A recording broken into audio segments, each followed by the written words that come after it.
বিদায় নিচ্ছে ২০২৫। ক্যালেন্ডারের পাতা উল্টালেই নতুন বছর, কিন্তু বাংলাদেশের মানুষের স্মৃতিতে ২০২৫ খোদাই হয়ে থাকবে চিরকাল। ২৪-এর ছাত্র জনতার গণ অভ্যুত্থানের পর এই বছরটি ছিল রাষ্ট্র মেরামতের পরীক্ষা আর বহুমুখী চ্যালেঞ্জের এক সংমিশ্রণ। রাজনীতির মাঠ থেকে অর্থনীতির বাজার, সব মিলিয়ে ২০২৫ ছিল এক রুদ্ধশ্বাস অধ্যায়। ২০২৫ সালের সবচেয়ে শোকাবহ অধ্যায় ছিল সাবেক প্রধানমন্ত্রী ও বিএনপি চেয়ারপারসন বেগম খালেদা জিয়ার প্রয়াণ।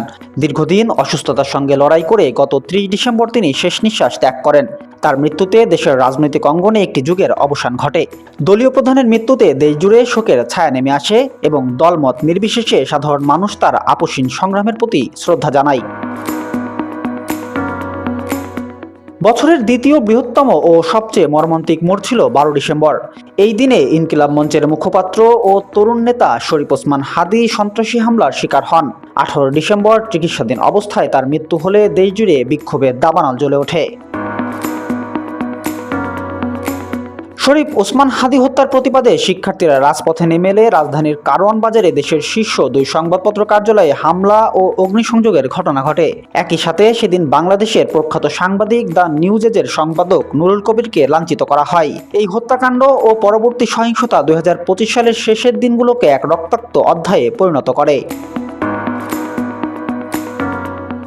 বছরের শেষ দিকে আলোচিত ঘটনা ছিল দীর্ঘ ১৬ বছরের নির্বাসিত জীবনের ইতি ঘটিয়ে বিএনপির ভারপ্রাপ্ত চেয়ারম্যান তারেক রহমানের স্বদেশ প্রত্যাবর্তন। গত ২৫ ডিসেম্বর তিনি যখন ঢাকার মাটিতে পা রাখেন, শাহজালাল আন্তর্জাতিক বিমানবন্দর থেকে শুরু করে রাজধানীর অলিগলি জনসমুদ্রে পরিণত হয়। তার প্রত্যাবর্তনের ফলে আগামী নির্বাচন ও ক্ষমতার ভারসাম্যে এক নতুন গতি সঞ্চার হয়েছে। দীর্ঘ ১৭ বছর পর দেশে একটি অবাধ ও নিরপেক্ষ নির্বাচনের পথ সুগম হয়। সারা দেশে উৎসবের আমেজ ছড়িয়ে পড়েছে। নির্বাচন কমিশন কর্তৃক ২০২৬ সালের ১২ ফেব্রুয়ারি ভোটের তারিখ নির্ধারণ করে তফসিল ঘোষণার পর থেকে রাজনীতির মাঠে প্রাণচাঞ্চল্য ফিরে আসে। দেশ জুড়ে করা নিরাপত্তা আর ব্যাপক উৎসাহের মধ্য দিয়ে প্রার্থীরা তাদের মনোনয়নপত্র জমা দেন। এই উৎসবমুখর পরিবেশই বলে দিচ্ছে দেশ এক নতুন গণতান্ত্রিক সূর্যোদয়ের দিকে এগোচ্ছে।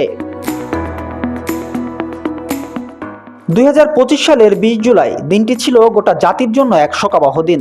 উত্তরার জনাকীর্ণ এলাকায় বিমান বাহিনীর একটি প্রশিক্ষণ বিমান বিধ্বস্ত হয়ে মাইলস্টোন কলেজের শিক্ষার্থী সহ মোট ২৭ জন প্রাণ হারান। এই দুর্ঘটনার রেশ কাটতে না কাটতেই বছরের শেষ দিকে হযরত শাহজালাল আন্তর্জাতিক বিমানবন্দরের কার্গো ভিলেজে ভয়াবহ অগ্নিকাণ্ড ঘটে। আগুনের লেলিহান শিখায় পুড়ে ছাই হয়ে যায় আমদানিকৃত কোটি কোটি টাকার জরুরি মালামাল ও নথিপত্র। বিমানবন্দরের গুদাম ব্যবস্থাপনার এই নাজুক দশা এবং প্রশিক্ষণ বিমানের নিরাপত্তা নিয়ে সাধারণ মানুষের মধ্যে গভীর ক্ষোভ ও উদ্বেগের জন্ম দেয়। রাজনীতির মাঠ যখন উত্তাল, ঠিক তখন রাষ্ট্র কাঠামো বদলে দিতে ১৭ অক্টোবর স্বাক্ষরিত হয় ঐতিহাসিক জুলাই জাতীয় সনদ ২০২৫। অন্তর্বর্তীকালীন সরকারের এই উদ্যোগটি দেশের ভবিষ্যৎ শাসনতন্ত্রের গাইডলাইন হিসেবে গৃহীত হয়। এছাড়া ২৫ নভেম্বর গণভোট অধ্যাদেশ জারির মাধ্যমে সংবিধানে সরাসরি জনগণের মতামতের পথ প্রশস্ত করা হয়। বছরের মাঝামাঝি সময়ে আওয়ামী লীগ ও তার অঙ্গ সহযোগী সংগঠনগুলোর রাজনৈতিক কার্যক্রমের উপর নিষেধাজ্ঞা আরোপের বিষয়টি ছিল অত্যন্ত আলোচিত। সারা বছর সাধারণ মানুষের প্রধান শত্রু ছিল ১৬% কাছাকাছি পৌঁছে যাওয়া খাদ্য মূল্যস্ফীতি। চাল ডালের বাজারের অস্থিরতা সাধারণ মানুষের নাভিশ্বাস তুললেও অর্থনীতির চাকা সচল রাখতে আইএফএম এর নানামুখী শর্ত মেনে সংস্কার কাজ চলেছে। এর মাঝেই আনন্দের বার্তা দেয় বাংলাদেশের নারী ফুটবলাররা। ক্রীড়াক্ষেত্রে অভাবনীয় সাফল্যের স্বীকৃতি হিসাবে এবছরে জাতীয় নারী ফুটবল দল সম্মানজনক ২১ পদক লাভ করে।